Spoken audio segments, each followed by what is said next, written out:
What's going on, guys? Lane and Trish here, and welcome to our podcast, Making Moves with Lane and Trish. Hey, everyone. It's August. It is. How is it August already? I don't know, but it's hot. Goodness. It is. It is hot. It is definitely August. It is hot, and we got a lot of stuff going on right now. We absolutely do. By choice. Yeah. We do a lot, and 17 years in the real estate industry. We're doing big things right now, back independent. So we're back independent with our brokerage. Lots of growth happening, lots of exciting things. But we're also doing a lot of other things. And we're doing some fun stuff with iBoomerang now, which is another company we joined a couple months ago. Right now based in travel, but there's going to be lots of other fun stuff beyond travel as well. So that's been real exciting. And my real estate and entrepreneur coaching business is rocking and rolling. Yeah, that as well as Zaro Media. Yeah, Zaro Media. So we got a lot of stuff going on. And you know what? It's funny. I've had sometimes people reach out and they go, or post a comment on something, and it's, how do you do so much? How do you guys do so much? And I don't usually say this as my response, but in my head, I'm always like, how do you do so little? Yeah, absolutely. And that kind of leads us to what we're talking about today, which is being realistic or not being realistic, however you want to look at it. Yeah. And realistic it's a synonym a lot of the times for being pessimistic, but it really means that potentially you're not seeing all of the benefits or opportunities that are available. So being realistic can actually be pretty detrimental to success. Well, yeah, I mean, have you ever actually been told to be realistic? For me, the whole idea just kind of makes me cringe. Well, let's kind of get into it a little bit. Let's talk about what the definition of realistic really is. It's a sensible or practical idea of what can be achieved or expected. On the flip side, let's look at what the definition of unrealistic is. Well, first of all, it's impractical, improbable, unworkable, unlikely, or naive. And Collins Dictionary says if someone is unrealistic, they do not recognize the truth about a situation, especially about the difficulties involved in something they want to achieve. And, I think that's really the world's definition, society's definition of being unrealistic. In preparing for this podcast, I did a lot of research, and Will Smith actually has a lot to say about being realistic and being unrealistic. Everything he has to say is so great, isn't it? Yeah. There's a quote he talked about. The road to mediocrity is paved with realistic ideas, while the road to greatness is paved with unrealistic ideas. Yeah, you know what? In that same speech where he was talking about that, he also said being realistic is the most common path to mediocrity. Oh, absolutely. And let's face it, are any of us here to be average or be mediocre? Yeah. We're not. No. That's why we're doing this podcast. That's why y'all are listening to this podcast. We all want bigger things. And, being average, isn't what we're here for. You didn't wake up today to be average. Absolutely not. Being realistic will lead you to being average. Yeah, and you look at people like Richard Branson, Elon Musk. I mean, Richard Branson's working on, space hotels and space tourism, and you have Elon Musk, who really has just revolutionized the auto industry and changed the way the planet thinks about commercial space travel. And were those people realistic or unrealistic? I mean, I think most people would say they were very unrealistic. Yeah, and I think a lot of people that want to be realistic or strive to be realistic, they're doing it out of a sense of they don't want to waste time, they don't want to waste emotional energy on things that aren't feasible or worthwhile. But what they're doing is they're eliminating the possibility of really reaching those big, hairy, audacious goals that we go after. So Certainly. Yeah, and there was another guy I was watching on YouTube, and his name is Kyle Cease, and he was just talking about how scary the delusion of the real world really is. Spending 99% of your day fantasizing about what could go wrong. The real world where people sit around on their couch, safe and sound, making up problems that don't exist, and then, mentally figuring out a way to solve those problems that don't actually exist. So it's pretty crazy. For most people, being realistic, it means leading a life that we can totally predict, where the quote-unquote unknown has little chance of ever rearing its head or showing up. And so many people are kind of leading this sedentary life, so worried about what could go wrong that they never truly stop and go, what could go right? Or, it's that saying we've heard our entire life, reach for the stars, and if you fail, at least you'll land on the moon. And it's funny because as I was researching stuff for this podcast, I started looking up that quote, and I looked up reach for the stars. I found two different things. So shoot for the moon, and at least you'll land among the stars. That was one. Yeah. And then reach for the stars. If you fail, at least you'll land on the moon. So same verbiage in there, shifted around, and it means such different things. Yeah, it really does. So if you're not reaching out there for those big stars, so reaching for the stars, to set one's goals or ambitions very high, to try to attain or achieve something particularly difficult. So yeah, we understand it's difficult. We understand there's a chance you may not reach those goals. But if you don't try, you're definitely not going to reach them. And it's like, if you only reach for the moon, you might only end up in your own backyard. Yeah, I mean, Will Smith was talking about how, it's unrealistic to walk into a room and flip on a light switch and the light comes on. I mean, that's unrealistic, right? But we have that every day in our lives. We're used to that. And then But that's because somebody had those big goals. That's because inventing electricity, inventing the light bulb, who would have thought that was something that was going to be able to be accomplished? Yeah, I'm sure glad that Thomas Edison didn't think that. Yeah. So he also says it's unrealistic to bend a piece of metal and fly people all around the world within it. But thankfully, the Wright brothers and others didn't think so. Yeah, exactly. We owe so much in our lives to people who were completely unrealistic. People that were okay having everyone else call them crazy because they had such big goals and big ideas. And guess what? They reached them. Did they fail several times along the way? Did other projects they were working on not work? Of course they did. But they kept reaching, and they kept reaching farther than anyone, even possibly themselves, thought they could get. And guess what? It pays off in the long run. Well, greatness is not really this crazy elusive thing that, can't be obtained. It really is in all of us. It's the kind of thing where if you know who you are and what you believe in, then that's it. You just go for it and just be willing. Will Smith says also that, just be willing to die for it. If it means that much to you, you have to go for it and be willing to actually die for it. So that's interesting the way he thinks of that. Yeah, I think far too many people these days, and, these days, all the days in the past are, for generations and everything, far too many people think their way out of possibilities. And they overthink situations and come up with all the things that could go wrong. Everything from little stuff like, I just don't want to waste my time on something and then it not have it come to fruition, or even big things, and I'm going to be a total failure and people are going to criticize me and laugh at me and look at me as though I'm a failure.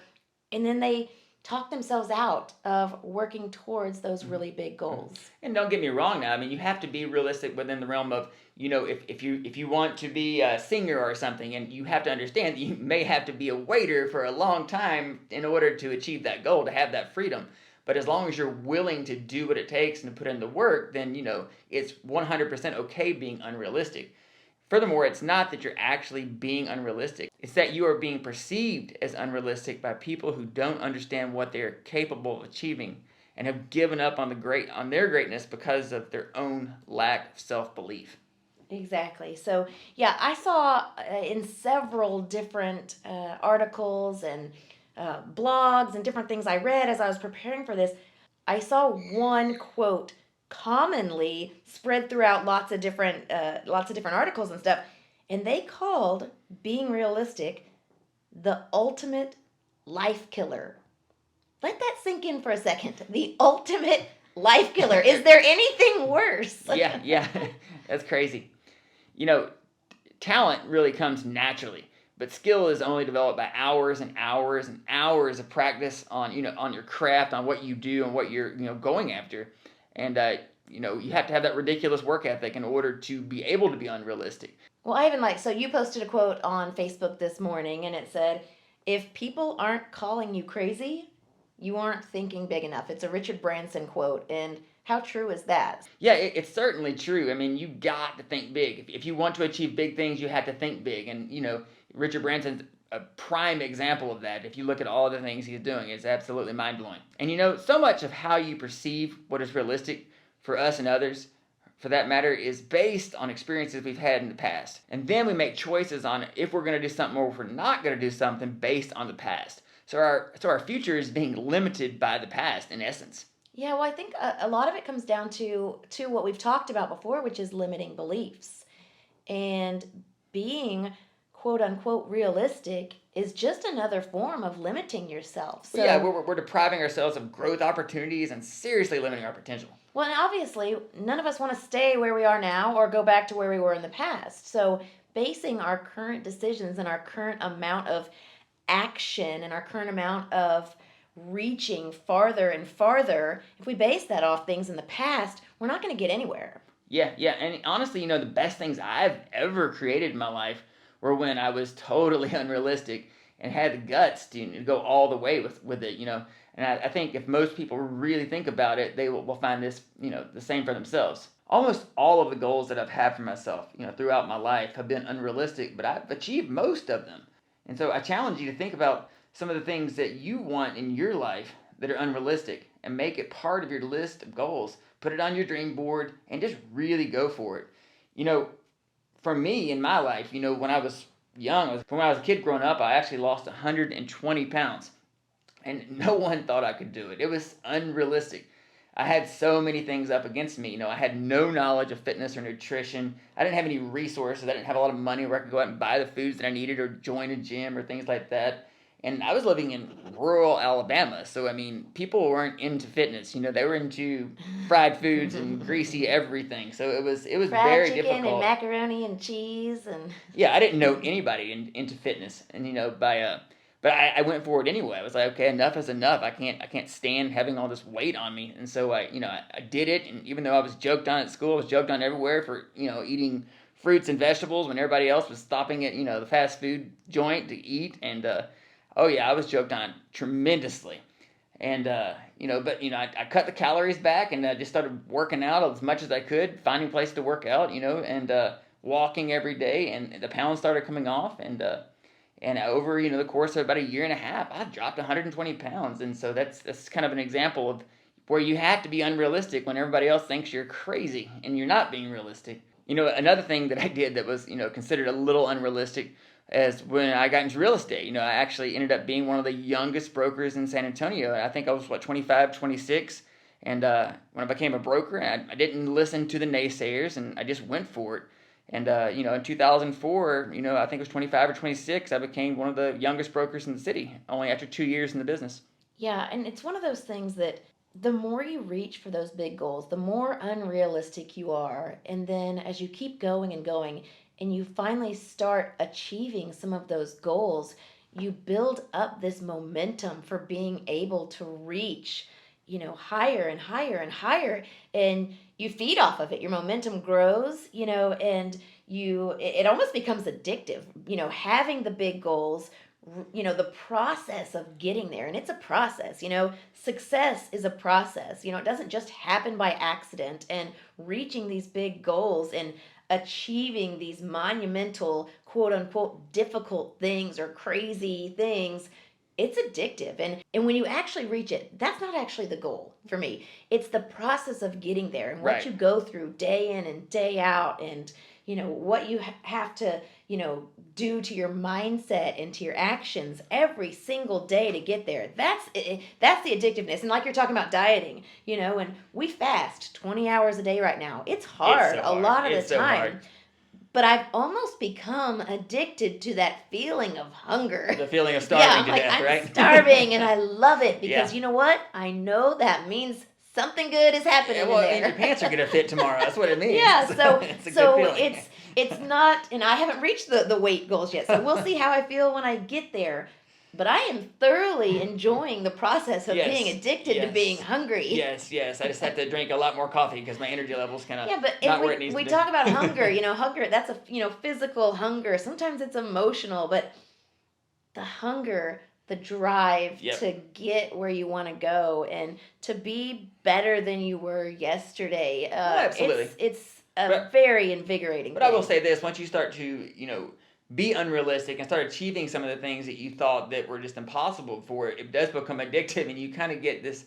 I don't know. It can kind of go to your head, so you have to be careful with it. You can kind of get to the point where you feel superhuman, and you start doing a lot of other things that, like for example, you might start a business that, doesn't necessarily do as well as business as you've started in the past. So you have to be careful with it, just like anything else. But I think that's still part of the process. And certainly, if we only actually knew how many times each of these greats in our world failed at things, and we don't hear about the hundreds of times they did something and it didn't work.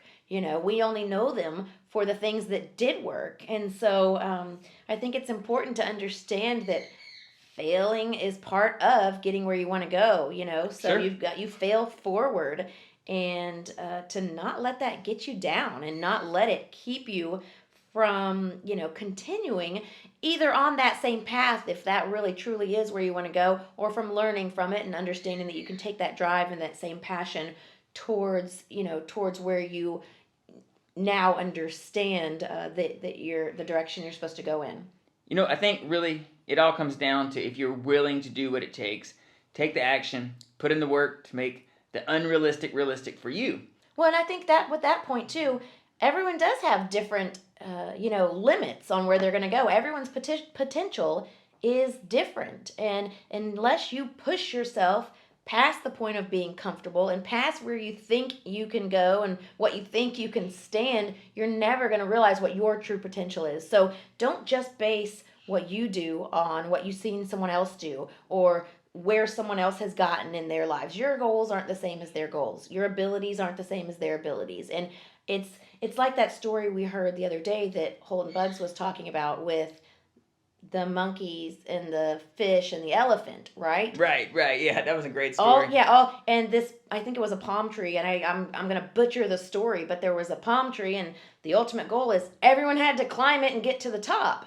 And the elephant looked at it and said, well, what the heck? I can't climb that tree. Look at me. And the fish in the water said, what the heck? I can't get out of the water and go climb a tree. And the monkey was like, that's what I do. Yeah, look at this. This is what I do. I can do this. So there's different things in our lives that we can and can't do. And so we've got to realize our potential, but then we've got to push it as far as we can to actually figure out where those limits are. And then I think even past that, push it until you actually cross over them, so you've maxed it out. Right. And I know we did that training the other day that was talking about vision, and I guess that could really in itself be a whole other podcast. But you really have to map out what your vision is for your life, what your vision is for your family's lives, financial, fitness, all those things, and really come up with a plan for yourself. Because, in the example was talking about, there's a thing, obviously we have sight, and then we have vision, and they were talking about Stevie Wonder doesn't have sight, but he has a huge vision for his life, and if given the choice whether he wanted his sight back, but he had to give up his vision, I guarantee you he would always, choose to keep his vision and keep his sight the way it is. And that's just something really to think about in your life. Maybe that should be our next podcast. It could be. Vision versus sight. Yeah. So I like it. A lot of people have sight and have no vision.